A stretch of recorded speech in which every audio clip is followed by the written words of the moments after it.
Listen carefully, because what I'm about to tell you was never meant to reach your ears. It is not folklore, not superstition, not the shallow ghost stories that men laugh at around firelight. This is the kind of truth that does not entertain. It corrodes. It erases illusions you thought were safe. And once it enters you, there is no undoing. If you value comfort, turn away now. But if you crave the power that comes from forbidden knowledge, step deeper with me and understand what happened in Pine Hollow, Kentucky, in the year of our Lord 1834. Picture this: a remote village carved into the Cumberland Hills, a place left off most maps. 200 souls, bound by blood and suspicion, cut off from the world by valleys and fog. They built their homes from the timber around them and erected a church at the center, plain and wooden, without ornament, without light. A community born of doctrine, rigid faith, and the illusion of order. Yet beneath that order, rot festered. Secrets pressed against floorboards, bones lay beneath the foundation stones, and into this silent hive walked a widower and his daughters, identical twins, no more than 9 years old. They came with nothing but weary steps, threadbare clothes, and a satchel carrying one battered Bible. Yet within hours of their arrival, the air of Pine Hollow thickened. The twins were not ordinary children. Their eyes moved too sharply, too knowingly, scanning the town like predators disguised as lambs. They spoke softly at first, revealing fragments, dreams of bottles hidden under floorboards, of letters locked in drawers, of children concealed in attics. No stranger could have known these things, and yet when the villagers checked, they found the dreams to be true. You must understand the gravity of this. These were not carnival tricks, not guesses or whispers overheard. The twins named objects by color, shape, memory, and they spoke of families long dead, describing their clothes, their jewelry, their final cries, though they had never seen them. And when the earth was opened, the relics they described lay waiting, as though time itself had bent to their words. The town was struck dumb, and yet this was only the beginning. Their father, Ezekiel Morrison, was a circuit preacher, a man hollowed by grief. His wife had died in childbirth, leaving him with the girls as both blessing and burden. He carried them from town to town, never speaking of their strange affliction, only warning that dreams often preceded their arrival. He was a man resigned, not in awe of their gift, but in fear of what it always unleashed. Rebecca, the bolder of the two, often walked ahead, her eyes scanning. Rachel, paler, quieter, lingered closer to her father, as though tethered to the world only by his presence. They spoke little, but when they did, it was in unison, like two halves of a single voice. The people of Pine Hollow noticed this immediately, noticed how pauses in one's speech were completed by the other, how their gestures mirrored without thought. And in that mirroring lay unease, the kind that presses on a man's soul without cause. For what are twins, if not a perfect reflection of something doubled, a symmetry that feels less human, more mechanical, like the echo of creation tampered with by unseen hands? The journals of Pastor William Phillips, preserved to this day, describe his first encounter with them. He was not a man of imagination. He was meticulous, rigid, a ledger keeper of lives and deaths. Yet even he confessed that at their first meeting, unease gripped him. The children's gaze, he wrote, was not the gaze of innocence, but of judgment. Not watchfulness, but penetration. Eyes that seemed to read not what was said, but what was buried. Phillips did not yet know that his own secrets would be the first to surface. On the morning after their arrival, Ezekiel confessed to him that his daughters had been troubled by visions through the night. He spoke of it with weariness, not drama, as if describing an illness too old to inspire hope. Phillips was prepared to comfort him with scripture, but before he could, Rebecca entered the cabin, her hair uncombed, her face pale from travel, but her composure sharp, unnerving. She spoke with the simplicity of a child, yet her words cut with surgical precision. Beneath the third floorboard from the altar in his church lay something hidden. She described it as a bottle, brown glass wrapped in a strip of faded blue cloth, a cloth that once belonged to a child. She said the dreams had shown her not just where it was, but why it was hidden. Phillips froze. His blood turned cold because what she described was true. Beneath the altar he had hidden a bottle of whiskey, his private sin, a weakness he had sworn to God would never be known. The cloth wrapped around it had belonged to his infant son, a boy taken by death 5 years earlier. Not even his wife had known this. It was his shame, his weakness, his secret. And now, a 9-year-old girl, who had never set foot in the church, spoke of it as casually as if describing the color of the sky. Her sister, Rachel, entered then. She added further detail with the same calm cadence. The cloth was the color of a sky fading at dusk, because it was not merely fabric, but the remnant of a baby's blanket. The blanket of the child who had not lived to use it. Her words were not cruel nor sympathetic. They were flat, precise, undeniable. Pastor Phillips collapsed into his chair. His secret, once buried beneath wood and silence, was now naked before these children. The twins' father said nothing. He only lowered his gaze as if this were a ritual he had endured too many times. He called it not blessing nor curse, only a burden his daughters carried for reasons no man could understand. This was the first crack in the shell of Pine Hollow, the first tremor in what would become an earthquake of revelation. For once a man's secrets are torn from him, he is no longer free, and the twins were just beginning. Sunday came with the brittle bite of early winter. The congregation of Pine Hollow gathered inside the wooden church, their voices hushed, their movements mechanical. To outsiders, it would have seemed ordinary, a small community bound in worship, faces worn by survival, hands folded in ritual. But beneath the surface, the air carried tension. Those who had glimpsed the strange composure of the twins spoke in whispers, already unsure if they had welcomed angels or intruders. Ezekiel Morrison rose to deliver his sermon. His voice was weary but steady, a preacher worn thin by miles of dirt roads and endless grief. He spoke of mercy, of confession, of the burden of sin. His words were not extraordinary. They were simple scripture, delivered with sincerity. But behind him, seated in the front pew, his daughters sat in silence, eyes open, bodies still, listening not to their father but to something deeper, something within the very bones of the church. When the service ended, the congregation stood preparing to file out into the cold morning. That was when the unraveling began. Rebecca, the bolder twin, stepped forward. She approached Samuel Turner, a farmer of high standing, respected for his steady tithes and his place on the town council. Looking up at him with clear, unblinking eyes, she spoke in a tone too calm for a child. "The money you take from the plate is not theft," she said softly, "if you truly mean to return it." The church froze. Turner's body jolted as if struck. His face drained of color, his lips trembled. For 6 months he had skimmed from the offering plate, taking small amounts to cover the debts of a failed venture. Not even his wife knew. He had told himself it was a loan, told himself it would all be restored when his harvest improved. But now, a child, this strange, pale child, had spoken the truth aloud before all. Turner stammered, tried to laugh, but the silence was too heavy. Every eye upon him was no longer a neighbor's gaze, but an accusation. The shame he thought hidden had been dragged into the light, and no denial could restore him. Before the murmurs could rise, Rachel turned her attention toward another. She faced Martha Whitfield, the widow, the matriarch of morality in Pine Hollow. For 2 decades, Martha had enforced discipline, guided women in piety, judged men in silence. She was the unchallenged voice of respectability. Rachel spoke softly. "Your husband is not buried here. He is alive. He writes you from Missouri. You keep his letters where no one sees." Gasps filled the air. Martha staggered backward, her knees weakening. For 15 years she had concealed the truth, that her husband had abandoned her and their children.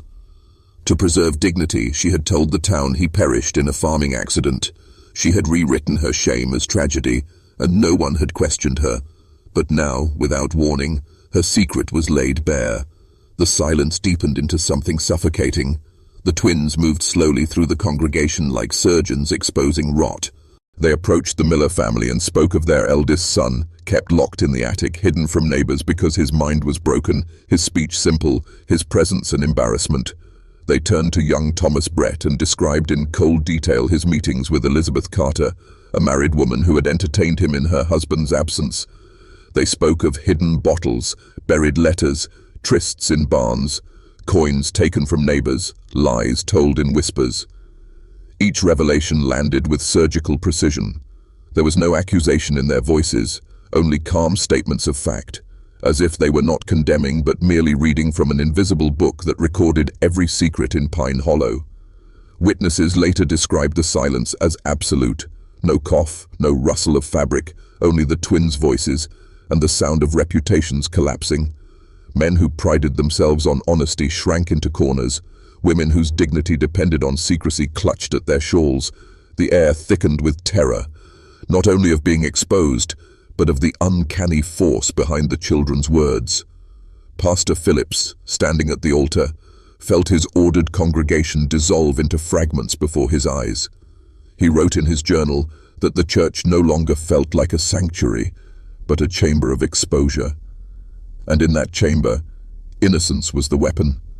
For it was not an elder, not a rival, not a judge that spoke, but two children, whose eyes carried no malice, whose words carried no hesitation. Then came the revelation that cracked the foundation of Pine Hollow itself. Rebecca stepped onto the altar. She placed her hand upon the wooden cross, carved years before by the town's founders. Her voice, though childlike, carried with unnatural clarity. "This ground is not holy," she said. "It is stained. The Whitman family did not burn in their home. They died here, in this room." Gasps became cries. Some covered their mouths, others froze in place as if struck by lightning. The Whitmans, Jacob, his wife Mary, and their twin daughters Hope and Faith, had been recorded as victims of a winter house fire 16 years earlier. Their deaths were a tragedy memorialized in the town's collective memory, but the children's words declared otherwise. Rebecca gave details that no outsider could have known. Hope wore a silver locket with strands of her mother's hair. Faith carried a wooden doll carved by her father. Hope was sick that night, confined to her nightgown, while Faith wore her blue Sunday dress. She described them hiding behind the altar, their cries cut off by sudden silence. Her sister Rachel added to it. The mark on Faith's left shoulder, the scar on Hope's ankle. Details only the family, or those who saw their bodies, could have known. The congregation collapsed into whispers, then sobs. Elderly settlers turned pale, their hands trembling. Some remembered the Whitman children personally, their voices in the choir, their laughter in the lanes, and they recognized the truth in what was being spoken. An old man, Elder Thompson, stood with shaking hands. His voice trembled as he asked the question that burned in every mind. How could you know this? How could children born years after describe what was never written, never spoken? The twins did not answer with explanation. Rebecca only spoke more details, of objects buried, of the way the bodies lay, of the blood upon the floorboards. Details never recorded in any ledger, but etched into memory for those who had seen too much and spoken too little. The room grew claustrophobic. Even the air beyond the walls seemed to halt. Pine Hollow realized in that moment that its history, the narrative written in ledgers and sermons, was a lie, and the truth had been dragged scree, aiming into daylight by two children who should not have known it. That was the day Pine Hollow's mask cracked, and once a mask cracks, it cannot be restored. That evening, after the congregation dispersed in fragments of dread, Pastor William Phillips found himself unable to kneel for prayer. His hands shook too violently. His mind, usually anchored by scripture, refused to rest. The words of the Morrison twins clung to him like smoke, infiltrating his thoughts until even the verses he recited came hollow. It was not only the uncanny knowledge that haunted him. It was the way their words aligned with shadows he had long ignored. For 5 years he had shepherded Pine Hollow. 5 years of reading ledgers, cross-checking records left by his predecessor, Pastor Moriah Hayes. Hayes had been meticulous, every birth, marriage, death written with precision. And yet there had always been a gap. The winter of 1818, where there should have been detail, there was brevity. A single line, a note of fire, a family lost. The Whitmans, erased in one sentence. It had struck Phillips as odd, but not enough to question. Until now. As night fell, dread drove him into action. Carrying a candle, he returned to the church alone. The wooden structure loomed in shadow, its timbers creaking against the winter wind. The sanctuary was dark, the pews silent. Yet, as the flame flickered across the walls, he felt as though unseen eyes still watched from corners the light could not touch. He began to search. Slowly, methodically, he traced the walls and the stone foundation beneath. His hands moved along seams of mortar following a memory, an irregular draft he had once felt while sweeping. There, near the rear of the church, his fingers found a loose stone. With trembling effort, he pried it free. Behind it lay a cavity, a hiding place. Inside, wrapped in stiffened leather, was a journal. Its pages were brittle, water-stained, but the handwriting unmistakable. The hand of Moray Hayes, his predecessor. Philip sat in the dim light, candle guttering, and began to read. The early pages seemed ordinary. Hayes wrote of weather, shortages of food, the hardship of new settlers. But as the years advanced, the tone shifted. His writing grew agitated, his script erratic. He wrote of Jacob Whitman, the blacksmith, the man of iron hands and unbending spirit. Whitman, Hayes wrote, had confronted leaders of the town. He had accused them of hoarding, of corruption in tithes, of hypocrisy cloaked in scripture. He threatened to expose them, and worse, he threatened to leave Pine Hollow, taking his skills and his loyalty with him. Hayes described the tension building, arguments behind closed doors, meetings after dark. Then one entry stood out, written in jagged strokes as if carved by fear itself. They resolved it must be done. The family marked as sacrifice to preserve the covenant of secrecy. I did not speak. I did not protest. My silence was consent. Phillips's hand shook as he turned the page. The account grew darker. Hayes described how the Whitmans had been lured into the church under pretense of prayer, how Jacob was struck down first, then Mary, how the children screamed hiding near the altar, clutching their doll and locket, how their cries were cut short beneath the blows. He wrote of the floor stained with blood, of the hurried burial, of the false story of fire agreed upon by all. He confessed not as a man seeking forgiveness, but as one desperate to release what memory refused to bury. His journal became a litany of guilt, ending with words underlined 3 times. Their voices do not leave me. I hear them still. Phillips dropped the journal, his breath ragged. The church seemed to constrict around him, the silence pressing like weight upon his chest. For years he had led his congregation in that very room, believing it consecrated ground. But the altar was not sanctified. It was desecrated. The church was no house of God, but a tomb disguised as sanctuary, and the Morrison twins had known. Without ever stepping into this hidden cavity, without touching these pages, they had spoken the truth buried in stone. Phillips staggered to his feet. He clutched the candle, scanning the sanctuary as if expecting to see the Whitman girls standing there, small forms in nightgowns, blood upon their shoulders, eyes reflecting firelight. But the room was empty. Empty, and yet alive with presence. When he returned to his cabin, he did not sleep. The journal lay on the table, its open pages a wound upon the night. He stared at it, heart pounding, knowing that if he revealed its contents, Pine Hollow would collapse. The names implicated were not outsiders. They were the very elders, the pillars of the community, the ancestors of those who still filled the pews. To expose the truth would be to tear apart the fragile cohesion that held the village together. Yet to remain silent was worse. The twins had already begun. Their revelation spread like fire through dry brush. Every household now trembled, waiting for secrets to be unmasked. Already neighbors no longer looked at one another with trust, but with suspicion. What if the twins turned next to them?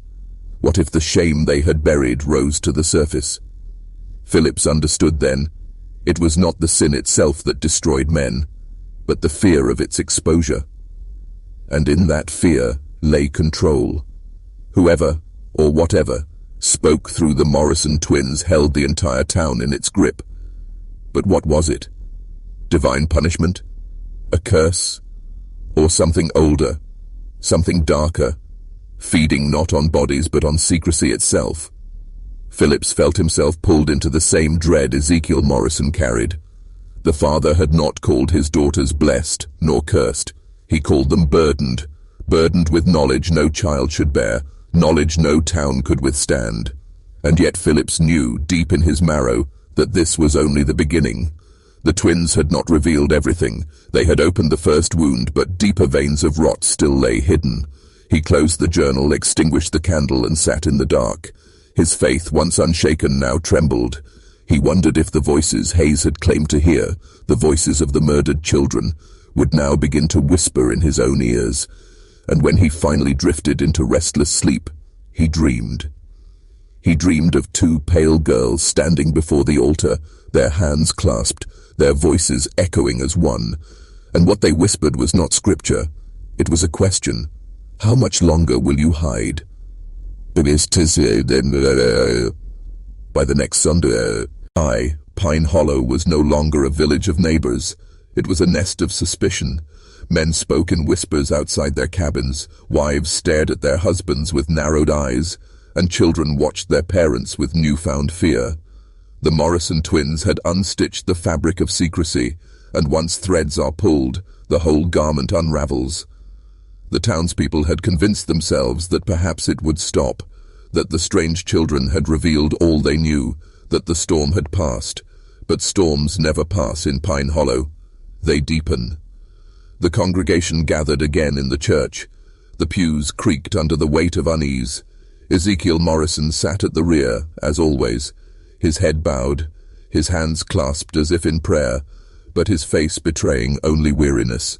His daughters sat on either side of him, silent, eyes fixed on the altar. They were so still, so rigid, that one might have mistaken them for carved figures rather than living children. Pastor Phillips mounted the pulpit, though his hands trembled against the wood. He had not told anyone of the journal he had found hidden in the wall. That knowledge was a poison in his veins, one he dared not release, not yet. He opened his Bible, read a passage, but the words fell dead upon the air. For everyone in that room waited, not for scripture, but for the girls to speak. And speak they did. Rebecca rose first, her voice clear, steady. She did not announce sin this time. She announced death. She pointed to a man in the second pew, Samuel Adler, the cooper, known for his booming laugh, his barrel chest, his strong hands that built and shaped. Rebecca's voice was cold when she said, "Your hands will never shape again. By week's end, you will lie in the earth, drowned in your own craft." The room froze. Samuel blinked, confusion crossing his face. He half laughed, as though to break the tension, but no one joined him. His Wabiw's face drained of color. His children clutched each other, their small eyes wide with horror. Philip slammed his Bible shut, his voice shaking as he commanded silence, declaring that prophecy was not of God, that such words were not to be spoken in his house. But his rebuke was powerless. The congregation no longer looked to him for truth. They looked only to the girls. Rachel stood then, her voice softer but no less sharp. "By fire and by smoke another will follow. 2 deaths before the new moon."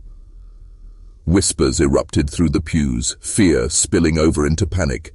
Some begged the children to stop. Others demanded they be silenced, cast out, exorcised. But Ezekiel remained seated, his head bowed. He said nothing, did nothing, and so the seed was planted.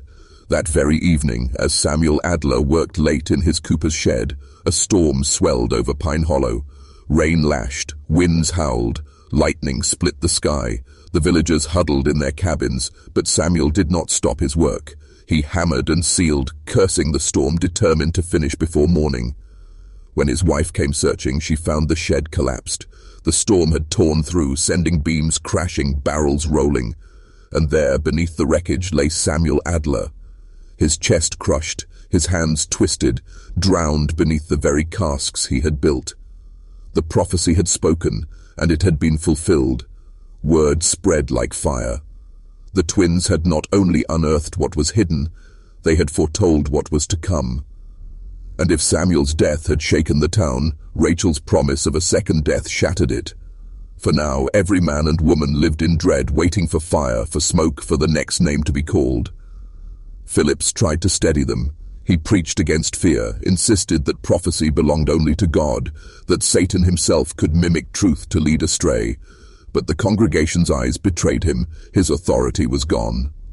The twins, had taken it without effort, not through charisma or persuasion, but through inevitability.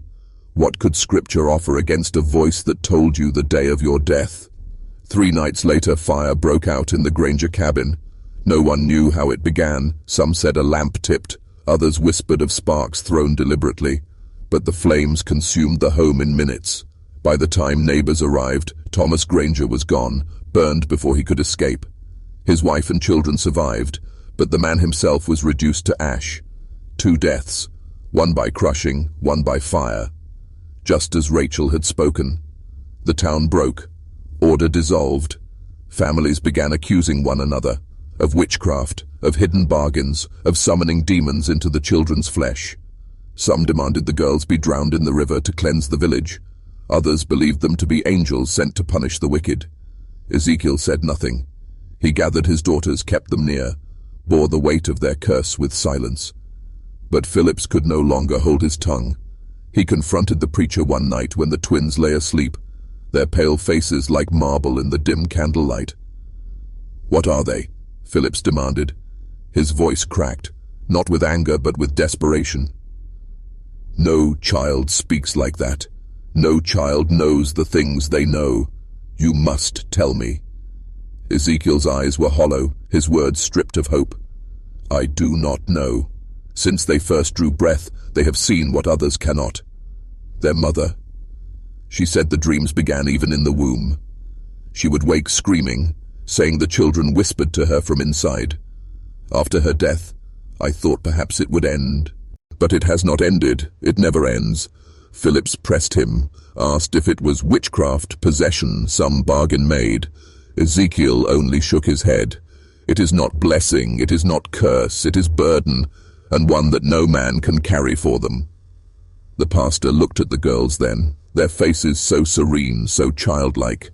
And yet he felt the air hum with something ancient, something merciless.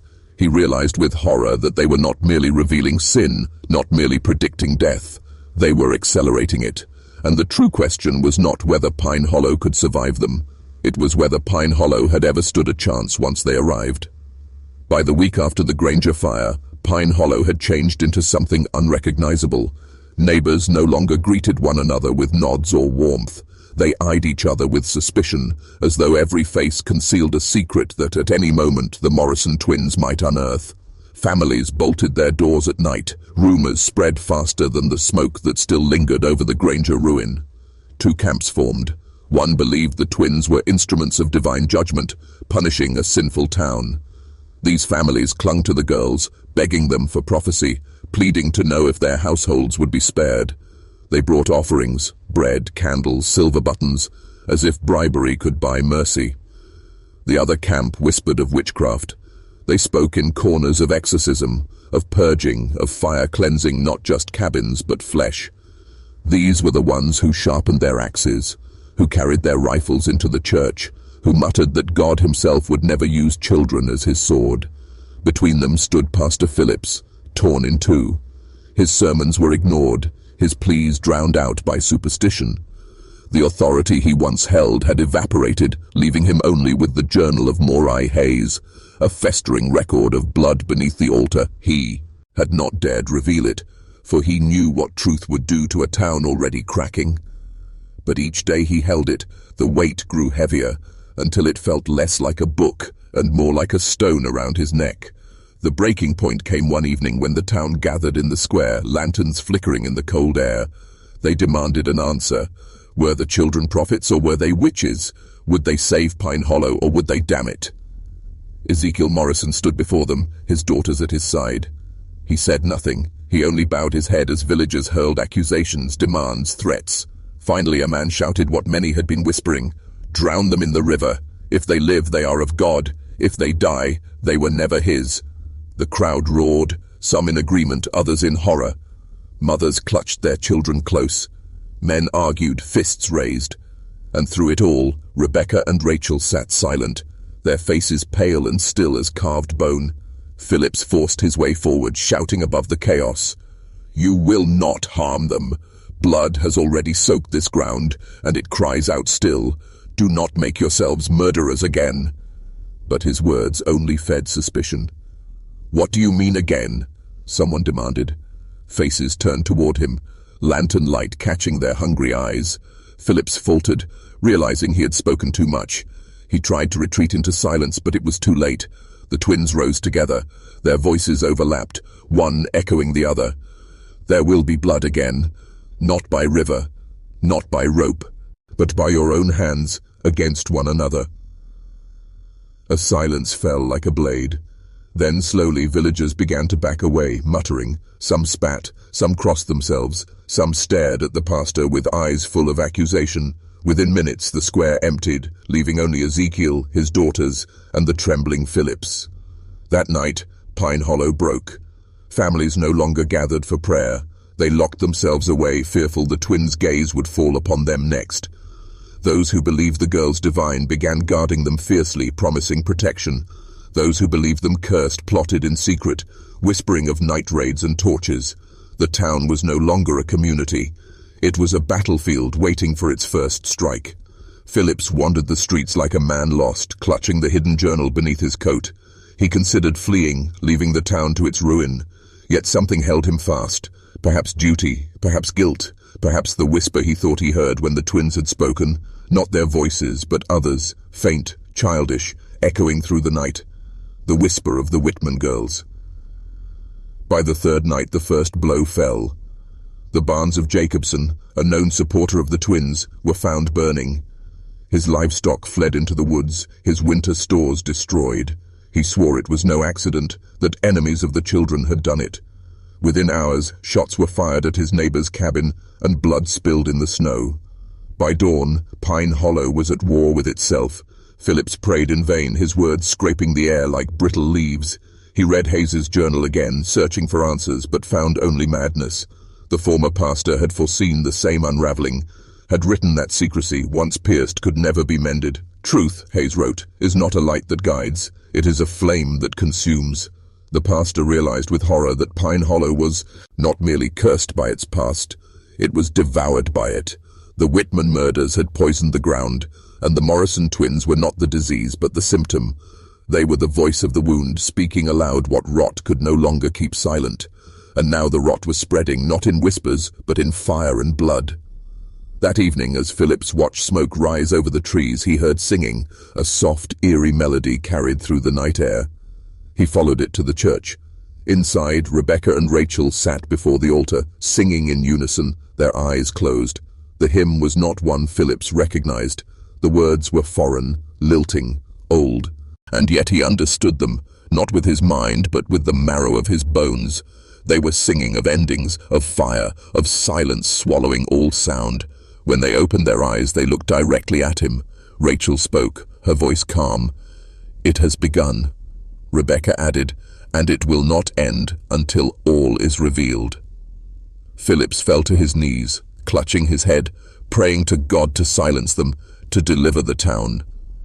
But no answer came, only the echo of their song and the sound of distant shouts outside as Pine Hollow tore itself apart.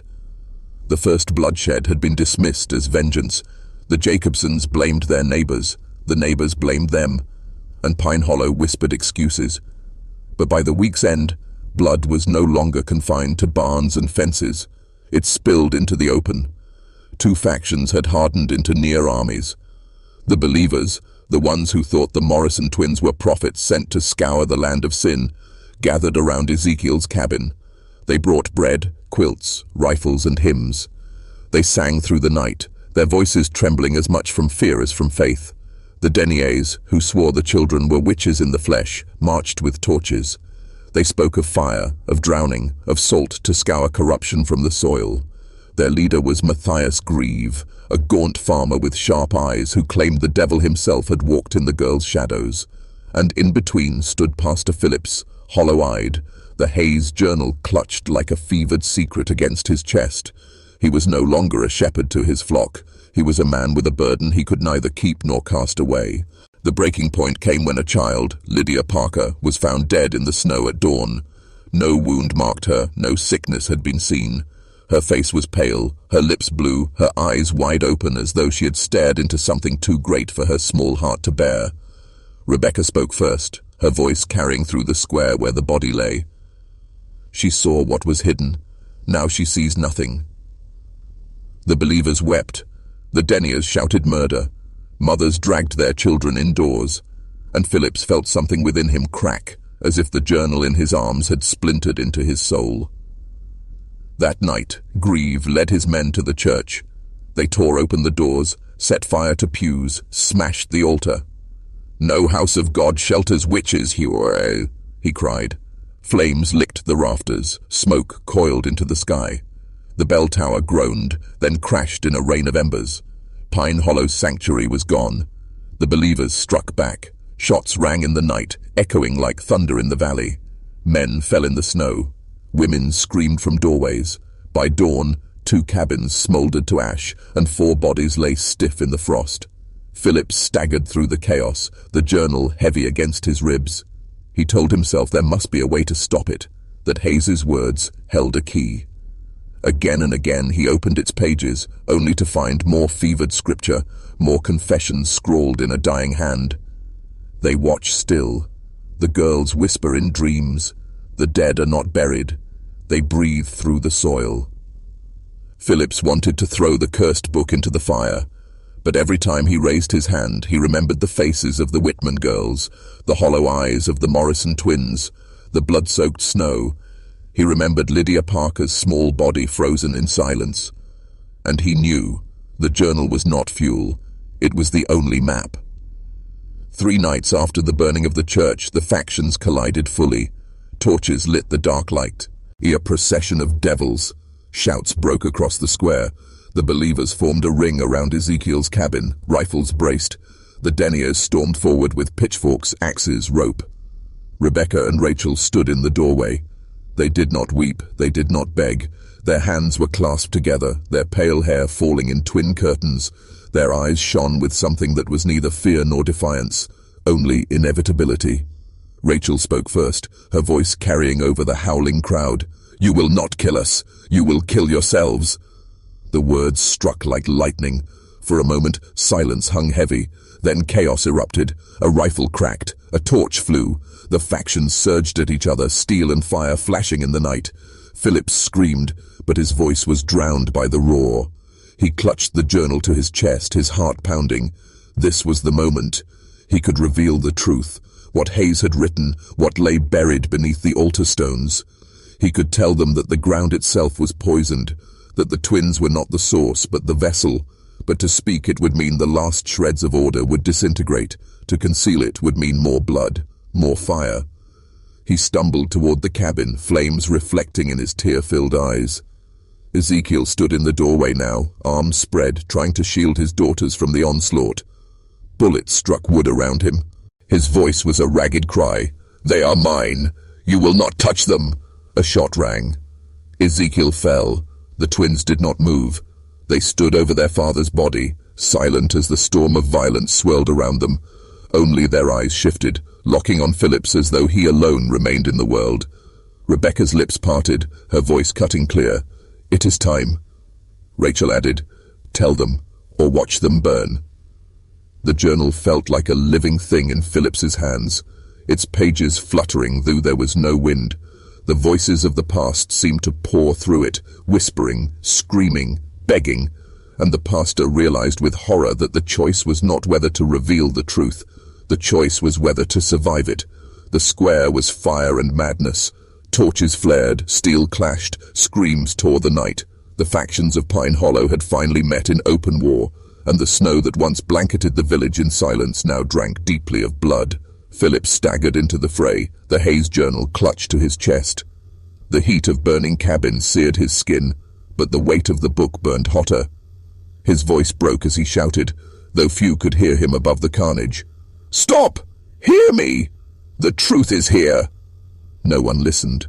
The believers cried the names of saints, the deniers cursed witches, and the twins, untouched, unflinching, stood at the heart of the chaos with eyes like 2 mirrors reflecting a single flame. Then, as if guided by something older than time, Phillips mounted the charred steps of the ruined church. He held the journal high, pages snapping open in the smoke-filled wind. "Enough!" he roared, and for a moment his voice cut through. The factions froze, their fury suspended, eyes drawn to the figure on the steps. Bloodied faces, soot-blackened hands, all turned toward the pastor who had failed them until now. Phillips opened the book. His hands trembled. Boo! At the words poured from his mouth as though they had waited decades to escape. It was not the girls. It was never the girls. It was us. It was Pine Hollow itself. Gasps rippled through the crowd. He pressed on, voice cracking. Pastor Morai Hayes wrote this with his dying hand. He confessed the crime, the Whitman children, butchered not by demons, but by men of this town, buried not with honor, but beneath the altar where we knelt to pray. Their bones lie in the soil, their blood in the wood. Every prayer since has been spoken on their graves. A wail rose from the women, a curse from the men. Torches dipped, rifles lowered, as if the weight of his words pressed against every chest. Phillips read on, voice hoarse. Hayes wrote, "They will not stay silent. Their whispers seep through earth and stone. Their eyes open in new faces, their cries in new throats. They will speak until we speak for them." The pastor raised his head. "Do you not see? The twins are not witches, nor prophets. They are vessels. They are the mouths of the dead we buried in lies." The words struck like an axe. Believers staggered back, faith splintering. Deniers spat curses, faces contorted in denial. Some dropped their weapons, others tightened their grips. The crowd swayed like a single beast caught between fight and flight. Through it all, Rebecca and Rachel stepped forward, their pale faces aglow with the firelight. Together they spoke, their voices one.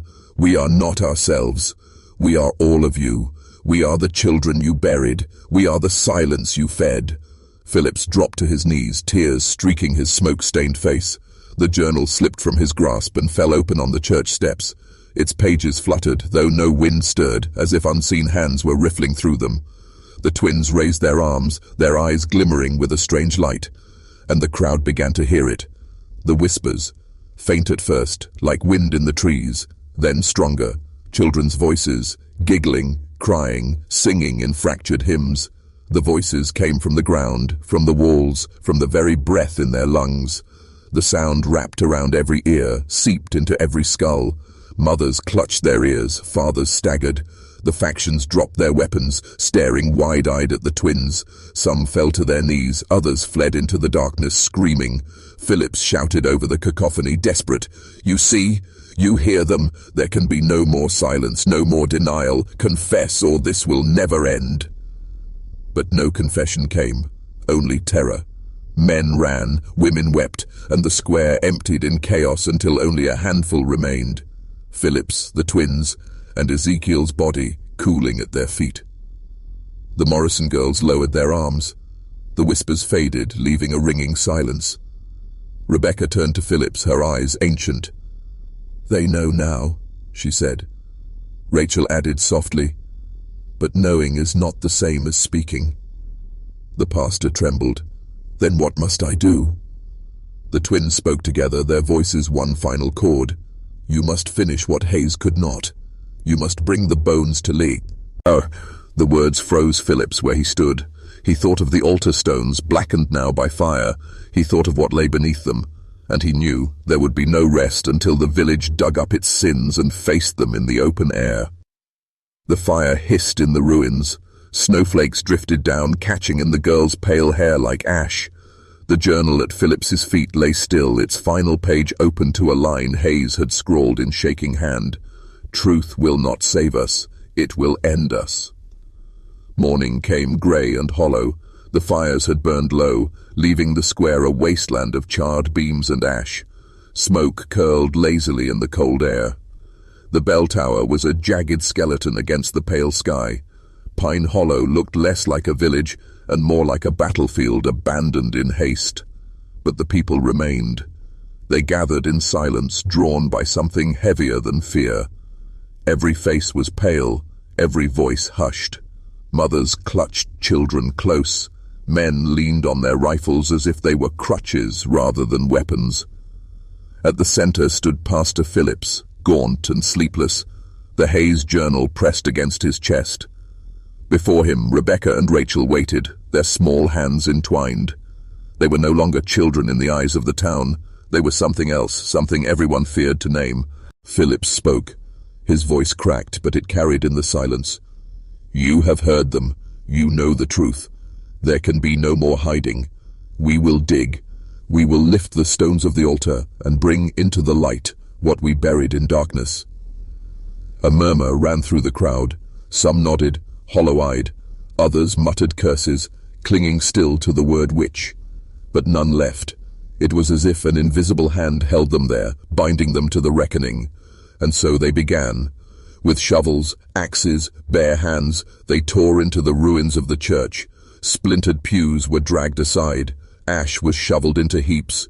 The heavy altar stones, blackened and cracked from the fire, were pried loose with iron bars.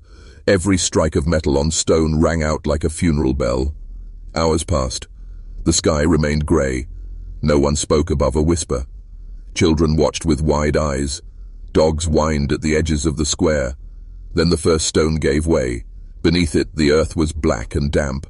The smell that rose from it was not of fresh soil, but of rot long sealed. Phillips's breath caught. His hands trembled as he motioned them to keep digging. The villagers clawed at the dirt, their nails breaking, their palms bleeding.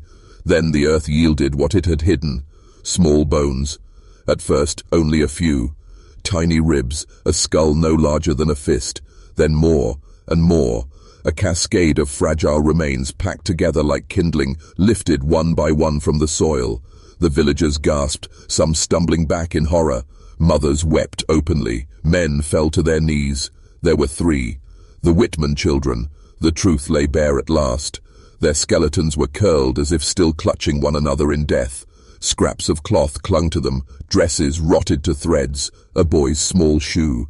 Around their bones the soil was black with old blood. The twins stepped forward. Rebecca knelt beside the remains, her pale hair brushing theirs. Dirt. Rachel crouched beside her, placing a hand gently on one tiny skull. Their eyes closed. A hush fell. Even the wind seemed to pause, and then the whispering returned. But this time it was not scattered, not a maddening chorus in the air. It was direct. It rose from the very bones, voices soft and fragile, like children waking from sleep. Cold, so cold. Why did you leave us? Why did you bury us in the dark? The villagers clutched their ears, but the sound was inside them. The children's questions pierced marrow, sinking into every hidden memory, every guilty silence passed down through generations. Phillips fell to his knees before the bones. Tears streamed down his face, his hands shaking as he held the journal. "Forgive us," he whispered. "God help us. Forgive us." The twins opened their eyes. Their gaze swept over the crowd, ancient and merciless. "Forgiveness is not yours to ask," Rebecca said. "Forgiveness is not ours to give," Rachel finished. The voices from the bones grew louder, filling the square. Some villagers collapsed, sobbing. Others fled, stumbling into the snow, their cries fading into the woods. Those who remained were transfixed, pinned beneath the weight of the truth. Phillips forced himself to stand. His voice shook, but he cried out, "Then what must we do?" The twins turned to him, their faces pale as bone. "Speak their names," they said together. "Tell the world what was done here. Never bury it again." The pastor looked down at the bones, at the fragile remains that had shattered a whole village. His lips parted, and for the first time in decades, the names were spoken aloud. Anna Whitman, Samuel Whitman, Ruth Whitman. The voices swelled, then stilled. The air grew sharp and still, as if the earth itself had taken a breath. The twins lowered their heads, their hands still resting on the bones, and then, in a voice that did not belong to them, but to the children themselves, they spoke. "We are seen." Snow began to fall, soft and steady. The flames of the ruined village hissed as the flakes touched them. The ash in the square was buried beneath white. The crowd stood in silence, watching as the twins rose. Their eyes no longer burned with otherworldly light. They looked only tired, fragile, almost human. But no one stepped forward to claim them. No one dared. And the bones of the Whitman children lay exposed in the square, a grave dug open not to be closed again. The snow did not stop. It fell thick and unbroken, as though the heavens themselves sought to cover what had been dragged into the open. But no snow could bury the sight of the three small skeletons lying in the center of the square, or the sound of their voices that still echoed faintly in the villagers' skulls. For a long time, no one moved. Then, slowly, Pine Hollow began to unravel. Families packed what little they owned and fled into the forest trails, dragging children who cried without knowing why. Some ran as though the bones might follow them, chasing on tiny skeletal feet. Others stayed only long enough to mutter prayers and curse the pastor, before vanishing down the roads that led nowhere safe. By nightfall, half the village was gone. Phillips remained. He could not leave, not while the Hayes Journal burned in his hands like a brand. He read its pages again and again, each line searing deeper into his conscience. Hayes had written it all: the mob's drunken rage, the cries of the Whitman children, the stones rolled over their grave while hymns were sung to mask the sound. The pastor could not sleep. He wandered the ruins by torchlight, whispering the children's names again and again like a broken rosary. Anna, Samuel, Ruth, Anna, Samuel, Ruth. The Morrison twins did not leave either. They lingered by the bones, silent as sentinels.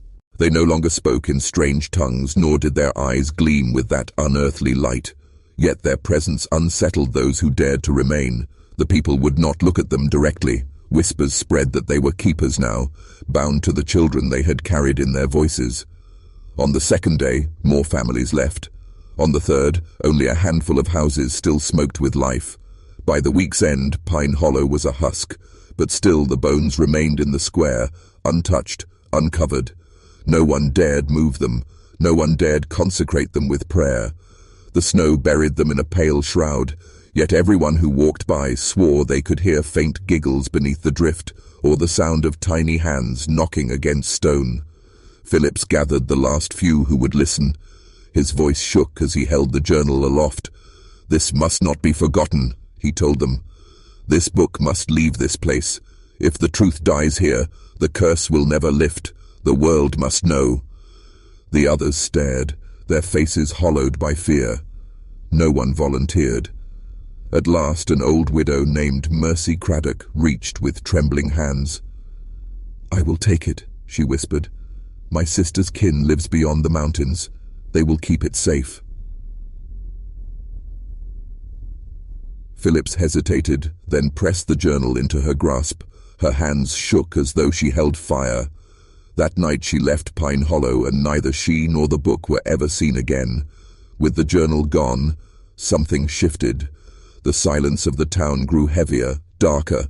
The square felt colder, as though the bones had begun to breathe frost into the air. One by one, the last families departed. By the turn of spring, only Phillips and the twins remained. The pastor had grown gaunt, his hair white as the ash that still clung to the ruins. He rang no bells, preached no sermons. He sat by the bones each day, whispering their names, waiting for forgiveness there. It never came. The Morrison girls lingered nearby, pale wraiths drifting through empty streets. They did not age. They did not smile. They only watched, their eyes reflecting something that was not the world around them. And then, one dawn, they too were gone. Phillips found no footprints in the snow, no trail, only the bones in the square and the whisper that coiled endlessly in his ear. "We are seen. We are seen. We are seen." Years later, travelers passing through the valley found Pine Hollow deserted. The houses sagged with rot, their doors hanging open like gaping mouths. The church was a blackened skeleton. In the square lay 3 small graves, marked only by stones, though no one dared dig to see if bones lay beneath. The wind through the hollow carried a strange sound, faint as breath against glass. Some swore it was the laughter of children. Others said it was the hush of shovels in the earth. Few lingered long enough to decide which was true. What remained certain was this: the name Pine Hollow became a warning. Mothers whispered it to restless children. Travelers avoided its roads. Maps left it unmarked, a void where no one dwelt. But on winter nights, when the snow fell thick and unbroken, some swore that lights glimmered in the square. and the sound of children's voices rose once more, asking the question that no one dared answer. Why did you leave us? Time consumed Pine Hollow. The forest crept in first. Pines pressed against the rotting houses, their roots splitting thresholds, their branches stretching through shattered windows. The square sank beneath moss and weeds, and the bones of the Whitman children vanished beneath creeping earth. Yet no matter how the land tried to swallow it, the village refused to be forgotten. Hunters who strayed too close spoke of hearing voices in the snow, thin as reeds in the wind, children laughing one moment, weeping the next. Their dogs refused to enter the hollow, whining and pulling at their leashes until dragged back the way they came. By the 1800s, Pine Hollow was a ruin. Its name survived only in whispers, a warning traded in taverns and around campfires. Don't stray near the valley, the elders would mutter. The children there still wait for an answer. It was in 1843 that the Hayes Journal resurfaced. A farmer's son in a distant town claimed to have found it in the rafters of his aunt's barn, wrapped in oilcloth and sealed with twine. The handwriting was cramped, the ink brown with age, but the words were sharp as broken glass. He read them aloud in the tavern, expecting scoffs. Instead, silence fell heavy. Men crossed themselves, women wept. The journal passed from hand to hand, traveling farther with each generation. Ministers studied it, folklorists copied it, skeptics dismissed it as fevered invention, but none could deny the weight it carried. The words clung like cobwebs, whispering guilt across decades. Always, at the heart of the tale, were the twins. Some said Rebecca and Rachel never left Pine Hollow, that they still wandered its ruins, pale figures glimpsed between the trees. Others swore they had carried the curse outward, walking from town to town, their voices carrying the memory of the Whitman children into new ears. A few dared to claim they had met them. One traveling preacher wrote of two strange girls who came to him at night, their hands clasped, their voices overlapping in uncanny harmony. They asked him to speak three names: Anne, A, Samuel, Ruth. He refused. The next morning he was found dead in his wagon, his mouth frozen open, his tongue black. The journal itself was last recorded in 1891, when a university professor in Boston catalogued it among a private collection of occult texts. Within weeks he was dismissed from his post after suffering what his colleagues called a mental disturbance. He vanished soon after, and with him the book. But the legend lived on. By the 20th century, Pine Hollow had become a story told at sleepovers and around scout campfires. Children dared one another to whisper the Whitman names in the dark. A few never finished the game. They would stop, pale and trembling, insisting they heard a fourth voice whispering back. Explorers still search for the ruins, but few find them. The forest guards its secret well. Some return with sketches of crumbling chimneys or moss-clad stones, swearing they found the village square. Others vanish entirely, and always the whispers remain. On winter nights, when the snow falls thick and unbroken, those who pass near the valley report seeing lights, soft and flickering, as if from candles carried by unseen hands. Voices drift from the dark, high and fragile, calling out, "Cold, so cold, why did you leave us?" And if you listen too long, the voices change. They call not just for Anna, Samuel and Ruth, but for you. The names shift, the whispers learn, the curse waits, because Pine Hollow is not merely a place, it is a hunger. It is the weight of silence, the rot of unburied truth, and once you hear the children's voices, they never let you go. You carry them. You are seen.